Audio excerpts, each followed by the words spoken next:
Hello everyone, welcome to Hindi रोचक कहानियाँ channel. आज की कहानी है पराया इश्क। अगर आपको कहानी पसंद आए तो वीडियो को लाइक करें, शेयर करें और चैनल को सब्सक्राइब करें। ये कहानी स्वरचित और मौलिक है। यामिनी बहुत ही सुंदर है। अभी अभी कॉलेज में उसने प्रवेश किया। कॉलेज में उसकी मुलाकात महक से हुई। महक उसके घर के पीछे वाली गली में ही रहती। एक दिन यामिनी की मुलाकात महक के घर संदीप से हुई। संदीप महक का भाई। कई बार जब महक यामिनी को असाइनमेंट में कुछ समझ न आता तो संदीप उनकी मदद कर देता। संदीप का कॉलेज पूरा हुए 1 साल हो गया था। वो अभी नौकरी की तलाश में था। दोनों का एक दूसरे के घर आना जाना शुरू हो गया।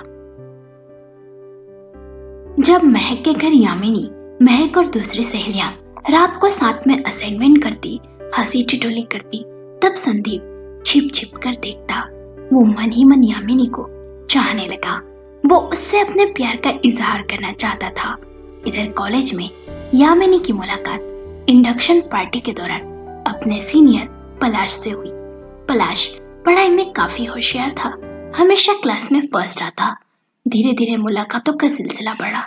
दोनों एक दूसरे के करीब आ गए। एक दिन पलाश ने यामिनी को कॉफी शॉप में मिलने बुलाया। वहीं उसने उसे गुलाब देकर अपने प्यार का इजहार कर दिया। यामिनी बहुत खुश थी। दोनों के मिलने का सिलसिला शुरू हो गया। ये बात उसने अपनी पक्की सहेली महक को बताई। महक ये जानकर बहुत खुश हुई। यामिनी का महक के घर आना अब थोड़ा कम हो गया। यामिनी घर पर कहती कि वो महक के साथ है, पर घंटों पलाश के साथ रहती। इधर संदीप यामिनी के संग सपने संजो रहा था। यामिनी महक के घर आती तो संदीप से हंस हंस कर बातें करती और संदीप को कहीं ना कहीं उसकी नजरों में अपने लिए प्यार दिखाई देने लगा। वो इजहार करने के मौके तलाश रहा था, क्योंकि उसकी बहन महक हमेशा उसके साथ ही चिपकी रहती। एक दिन महक की तबीयत खराब थी। वो कोचिंग क्लास नहीं गई। संदीप बाइक के पास खड़े रहकर यामिनी का इंतजार कोचिंग क्लास के बाहर करने लगा। जैसे ही यामिनी बाहर आई, उसके पास गया।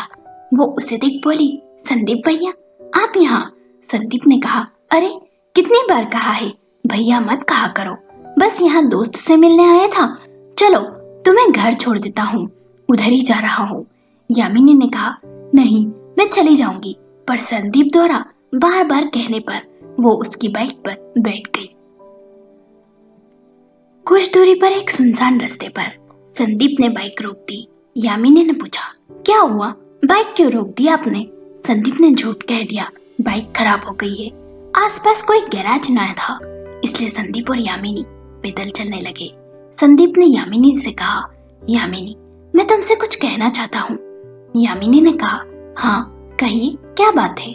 संदीप ने बाइक स्टैंड पर लगा दी और यामिनी के सामने घुटने के बल बैठ अपनी जेब से गुलाब निकाल कर कहा, यामिनी मैं तुमसे बहुत प्यार करता हूँ। यामिनी ने कहा, ये क्या कह रहे हैं आप? मैंने आपको इस नजर से कभी नहीं देखा। संदीप ने कहा, तो क्या हुआ यामिनी, हम दोस्ती से शुरुआत करते हैं। धीरे धीरे तुम मुझे जान लोगी, फिर तुम्हें ठीक लगे तो मुझे प्रेमी के रूप में स्वीकार कर लेना। यामिनी ने कहा, यह संभव नहीं है। संदीप ने पूछा, क्यों संभव नहीं है? यामिनी ने कहा, मैं किसी और से प्यार करती हूँ। संदीप ने कहा, कौन है वो? यामिनी ने कहा, वो मैं आपको नहीं बता सकती। अच्छा अब मैं चलती हूँ। उसने ऑटो वाले को आवाज लगाई और ऑटो में बैठ चली गई घर। इधर ये सुन संदीप बेचैन हो गया। उसके जेहन में यामिनी ही सारी रात घूमती रही। वो सोचने लगा, आखिर कौन है जिसने यामिनी को मुझसे छीन लिया? अगले दिन पता लगाने के लिए वो छुपकर यामिनी का पीछा करने लगा। आखिरकार उसका मंसूबा पूरा हुआ। उसे पता चल गया यामिनी का प्रेमी पलाश है। एक दिन पलाश कॉलेज से घर जा रहा था तो संदीप ने उसे रास्ते में रोक दिया और कहा, देख पलाश, मैं यामिनी को बहुत चाहता हूँ और तू उसे छोड़ दे और किसी और को अपनी गर्लफ्रेंड बना ले। पलाश ने कहा, पागल है क्या तू, और है कौन तू? यामिनी मेरी प्रेमिका है और ऐसे किसी के कहने पर मैं उसको छोड़ दूं?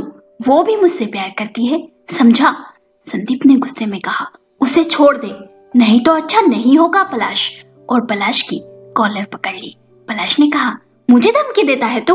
हाँ जा, बड़े देखे हैं तेरे जैसे, जो करना है कर ले। संदीप गुस्से से तिलमिलाए हुए घर आ गया। फिर अगले दिन वो दोपहर के समय यामिनी के घर गया। वो जानता था कि इस समय यामिनी कॉलेज में होगी। यामिनी की मम्मी ने दरवाजा खोला। यामिनी की मम्मी पहले से जानती थी कि संदीप उसकी सबसे अच्छी सहेली महक का भाई है। संदीप ने पूछा, आंटी यामिनी है? यामिनी की मम्मी ने कहा, नहीं बेटा, वो तो कॉलेज गई है, कुछ काम है क्या? संदीप ने कहा, जी आंटी, महक ने भेजा था, कुछ नोट्स लेने थे। उसकी मम्मी ने कहा, ठीक है, वो आएगी तो मैं तुम्हारे घर भेज दूंगी। संदीप ने कहा, अरे नहीं नहीं, मैं लेने आ जाऊंगा आंटी। वैसे भी आंटी, वो आजकल आती कहाँ है हमारे घर? वो तो आजकल अपने नए दोस्त पलाश संग ही घूमती रहती है। अच्छा आंटी, चलता हूँ। ये कहते हुए संदीप चला गया। यामिनी की मम्मी ये सुन हैरान हो गई, क्योंकि यामिनी अधिकांश समय घर से महक के घर जा रही हूँ बोलकर गायब रहती। जब यामिनी कॉलेज से घर आई तो उसकी मम्मी ने कुछ ना कहा, पर जब यामिनी ने कुछ देर बाद कहा कि वो महक के घर जा रही है, उसकी मम्मी ने कहा, ठीक है। जब यामिनी घर से निकली तो उसकी मम्मी पीछे पीछे चल दी। आगे जाकर देखा तो यामिनी पलाश के साथ बाइक पर बैठकर जाने ही वाली थी कि उसकी मम्मी ने आवाज लगाई और कहा, झूठ कहती है तू? तुझे शर्म नहीं आई? सहेली के घर का कहकर इस लड़के के साथ गुलछरे उड़ाने जा रही है। चल घर। उसे खींचती घर ले गई। घर आने पर उसकी मम्मी ने यामिनी को 2-3 चाटे भी लगा दिए। कहने लगी, क्यों अपने माँ बाप की इज्जत खराब करने पर तुली है तू? हम विश्वास कर पढ़ने भेजते हैं और तू हमारे विश्वास का ऐसा सिला देती है। आज से तेरा आना जाना बंद, समझी? वो तो आज महक का भाई आया था जिसने मुझे बताया, नहीं तो तू तो न जाने कब तक हमारी आंखों में धूल झोंकती रहती। यामिनी ने जैसे ही सुना सन्ने रह गई। मतलब ये सब संदीप का क्या धरा है? घर में इन सब बातों को लेकर बहुत बहस हुई। कुछ दिन तक यामिनी कॉलेज भी नहीं जा सकी। इसी बीच उससे मिलने महक घर आई। उसने महक को संदीप की सारी हरकतें बताई और कहा, तू तेरे भाई को समझा दे, मेरे और पलाश से दूर रहे, मैं उससे प्यार नहीं करती। महक ने यह सब सुना तो उसे बहुत गुस्सा आया। वो तिल मिलाती हुई घर गई और संदीप से बोली, भैया, क्यों आप मेरी सहेली के पीछे पड़े हैं? उसने आपको कह दिया ना कि वो आपको प्यार नहीं करती, तो क्या जरूरत थी उसके घर जाकर ये सब कहने की? देखो, आपके कारण उसके घर वालों ने उस पर पाबंदियां लगा दी, कॉलेज तक नहीं जाने दे रहे हैं। अगर कोई आपकी बहन के साथ ऐसा करेगा तो आपको कैसा लगेगा भैया? अगर आपने अब कुछ किया तो मैं मम्मी से आपकी शिकायत कर दूंगी। यह सब सुनने के बाद संदीप ने सोचा, महक ने सही कहा, किसी का प्यार जबरदस्ती तो नहीं पाया जा सकता ना। यदि उसे पलाश पसंद है तो वो उसे चाहती है, तो उसे उन दोनों के बीच में नहीं आना चाहिए। ऐसी हरकतें कर वो अपने ही माँ बाप और बहन की नजरों में गिर जाएगा। इसलिए उसने अपने दिल को वहीं रोक दिया और उसे भूलने की कोशिश करने लगा। उसका इश्क अब पराया हो गया है, वो समझ गया। यामिनी ने अपने माता पिता को विश्वास दिलाया कि वो ऐसी कोई हरकत नहीं करेगी जिससे उन्हें शर्मिंदा होना पड़े और पढ़ाई में भी ध्यान लगाएगी। वो कॉलेज जाने लगी, पर पलाश से उसका मिलना अब भी जारी था। कुछ महीनों के बाद संदीप की नौकरी दूसरे शहर लग गई और वो चला गया। बड़ी मुश्किल से यामिनी की यादें अपने दिल से निकाल पाया, पर फिर भी कभी न कभी उसे उसका प्यार याद आ ही जाता। साल बीतते गए, यामिनी का कॉलेज खत्म हो गया। संदीप ऑफिस की ओर से विदेश चला गया, पर कहीं न कहीं उसके दिल के किसी कोने में यामिनी के लिए प्यार अब भी था। महक और यामिनी की दोस्ती पलाश और संदीप की वजह से कम हो गई। अब बात ना के बराबर होती। यामिनी के लिए उसके घर में शादी के लिए रिश्ते देखे जाने लगे। उसने कहा, मैं शादी नहीं करूंगी और करूंगी तो सिर्फ पलाश से करूंगी। उसकी माँ को यह सुन आश्चर्य हुआ कि अब तक ये पलाश की ही रट लगाए बैठी है। यामिनी के घर वाले इस शादी के लिए राजी हो गए। इधर पलाश के घर में भी किसी को कोई एतराज न था। इस बात से खुश होकर यामिनी और पलाश ने कहीं घूमने जाने का सोचा। दोनों कार से शहर से दूर एक पिकनिक स्पॉट पर गए। वहां दोनों ने बहुत एंजॉय किया। वहां से लौटते समय रात हो गई थी। हाईवे पर बहुत तेज गति से आ रहे ट्रक से कार की भिड़ंत हो गई। जब होश आया तो दोनों अस्पताल में थे। पलाश को ज्यादा चोट नहीं आई थी, बस हाथ फ्रैक्चर हुआ था, पर यामिनी को गंभीर चोट आई। बाद में पता चला उसके सीधे पैर की नर्व्स दब जाने के कारण वो चल नहीं पाएगी। जैसे ही यामिनी के अपाहिज होने की बात पलाश के घर में पता चली, उसके माता पिता ने इस शादी से इनकार कर दिया। पलाश ने उन्हें बहुत समझाया, पर वे नहीं माने। बाद में पलाश को भी लगा कि एक अपाहिज लड़की से शादी कर उसकी जिंदगी तो बर्बाद ही होना है। ना तो वो उसे सुख दे पाएगी और ना ही उसके माता पिता को। इसलिए उसने भी इस शादी से इनकार कर दिया। यामिनी का दिल ही टूट गया। इतने जल्दी उसका प्यार इतने सालों का बदल जाएगा, उसे यकीन ना हुआ। शादी टूटने से यामिनी के माता पिता बहुत परेशान हो गए। यामिनी बहुत टूट सी गई थी, निराश सी रहने लगी थी। कुछ समय बीता, संदीप अपने घर आया। उसके दिल में यामिनी को देखने की बहुत इच्छा थी, इसलिए उसने कई बार यामिनी के घर के चक्कर लगाए, पर उसे कोई ना दिखा। फिर एक दिन उसने यामिनी को व्हील चेयर पर उसके घर के बाहर देखा तो वह हैरान रह गया। वो उसके पास गया और बोला, ये क्या हुआ, कैसे हो गया ये सब यामिनी? यामिनी ने उसे सारी घटना बताई। फिर बोला, और अब तुम्हारा पलाश कैसा है? ये सुन यामिनी की माँ गुस्से से बोली, वो धोखेबाज, इसकी जुबान पलाश पलाश करते नहीं थकती थी और उसने इसके अपाहिज होते ही शादी से इनकार कर दिया और उसके बाद तो इसका हाल तक न पूछा। रोते हुए कहने लगी संदीप से, अब कौन करेगा इससे शादी? कुछ देर संदीप उसके पास बैठा, बातें कर, फिर अपने घर चला गया। उसे बहुत बुरा लग रहा था ये सब जानकर। कुछ दिन बीते, संदीप को वापस विदेश जाना था। सोचा जाने से पहले यामिनी से मिल ले, फिर क्या पता कब आना हो उसका। जब वो यामिनी से मिलने गया, वो वॉकर के सहारे चलने की कोशिश कर रही थी। थोड़ी सी लड़खड़ा गई, गिरने ही वाली थी कि संदीप ने उसे बाहों में भर लिया। दोनों एक दूसरे को देखने लगे, फिर दोनों बैठ बातें करने लगे। संदीप उसे विदेश के बारे में, अपनी नौकरी के बारे में बताने लगा। यामिनी ने बातों बातों में पूछा, संदीप क्या तुम मुझसे आज भी प्यार करते हो?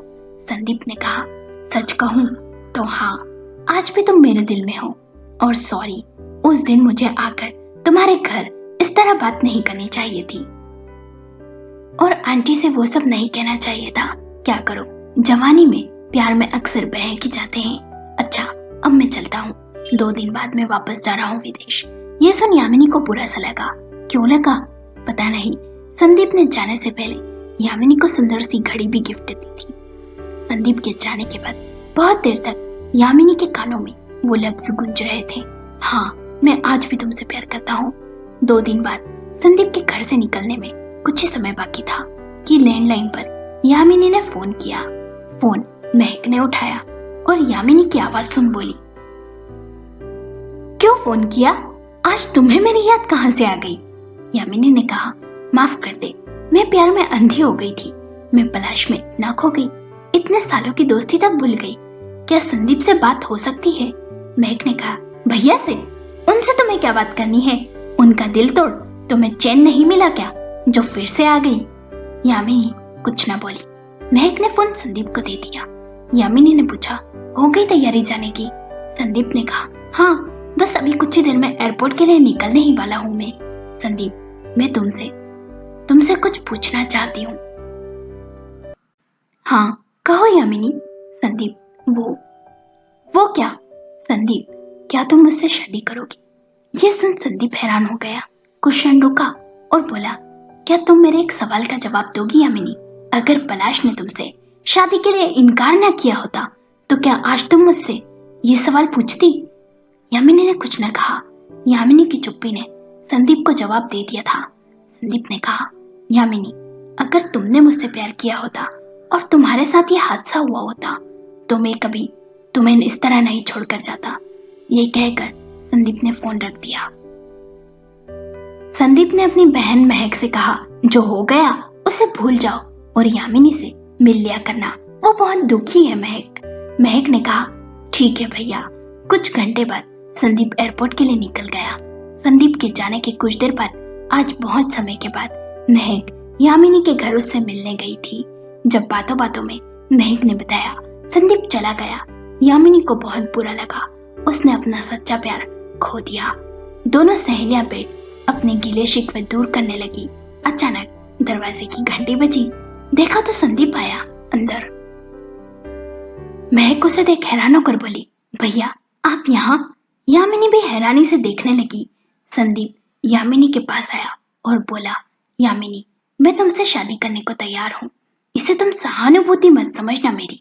जब मैं एयरपोर्ट पर बैठा था तब बस तुम मेरे दिमागो दिलों पर छाई हुई थी। मैं सोचने लगा मेरे दिल में आज भी तुम हो। मैं तुम्हें कभी भूल ही ना सका, इसलिए अपने आप को रोक न पाया और यहाँ आ गया।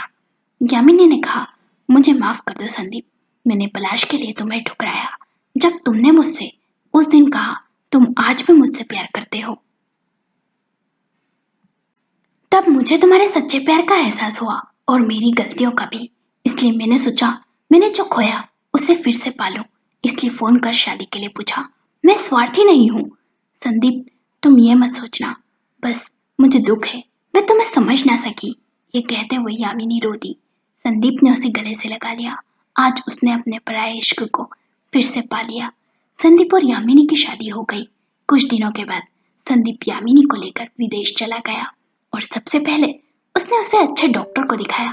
डॉक्टर ने कहा ऑपरेशन के बाद यामिनी चल पाएगी, वो भी बिना सहारे पर थोड़ी लंगड़ाहट के साथ। इससे खुशी की बात दोनों के लिए क्या थी। कुछ महीनों के बाद यामिनी का ऑपरेशन हो गया। यामिनी थोड़ा लंगड़ा कर चलने लगी थी। अब दोनों बहुत ही खुश थे, पर यामिनी को अब भी कहीं ना कहीं अफसोस था कि उसने सच्चे प्यार को पहचानने में देर कर दी।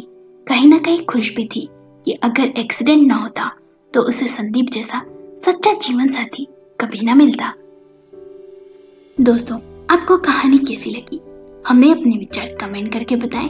अगर कहानी पसंद आई हो तो लाइक करें, शेयर करें और चैनल को सब्सक्राइब करें।